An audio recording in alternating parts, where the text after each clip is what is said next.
This week parasha is PARASHA MIKETZ, and I want to talk about the Joseph transformation, because Joseph's transformation, it didn't happen so easy.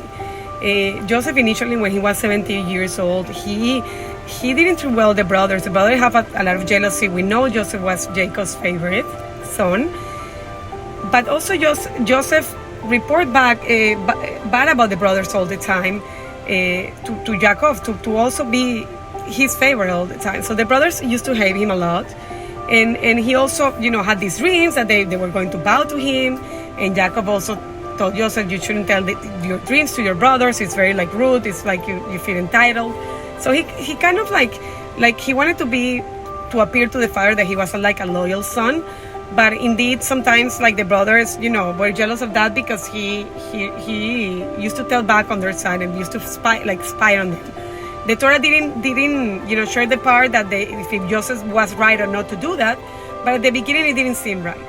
They ended up, as you know, putting him into the pit and selling them to the Ismaelitas, and taking out his coat and putting it into blood and showing to Jacob to simulate that he was or making him believe that he was dead. He ended up being with Potiphar. Potiphar trusted him. Potiphar's wife wanted to be intimate with Joseph, and again with the coat, he took away his coat to run, and Potiphar's wife, she didn't want to be rejected to him, so she lied to the husband, saying that the opposite, that Joseph wanted to be with her, and then he ended up being in jail. And after being in jail, we know the story of Pharaoh that rescued him to interpret the dreams, and he's being second in command. With that story, we see that the story that made him ending into the pit was loyalty. And at the end, he wanted to be loyal to Potiphar, and that's why he ran without the coat. In the beginning, when the brothers put him into the pit, he didn't have any option. They took his coat to show him to the father.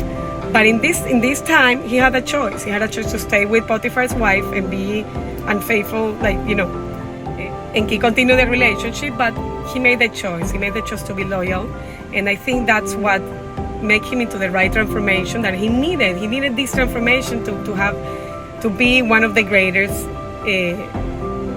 person in Jewish history, to be one of the loyal characters in Jewish history. And that's what Pharaoh saw in him, his loyalty towards Hashem as well, because he recognized that all the interpretation of his dreams was because of Hashem. And with this beautiful story and this self-transformation story, he was able also to reconcile with the brothers in the next parasha that we're going to talk about next week. And it's a beautiful way of seeing that we all ended up, there is no bad or good people. We all ended up doing bad things maybe at the beginning, and we ended up repairing our mistakes, and we all need to go through transformations in order to repair our own mistakes. And sometimes when we repair our own mistakes, it ended up being our strength and our characteristics that is going to make us great people. And with that, we need to keep that in mind. We need to keep fighting for our own personalities, to be better Jewish people to one another, to be better Jewish people with others as well, and to keep fighting, against the war, against anti-Semitism.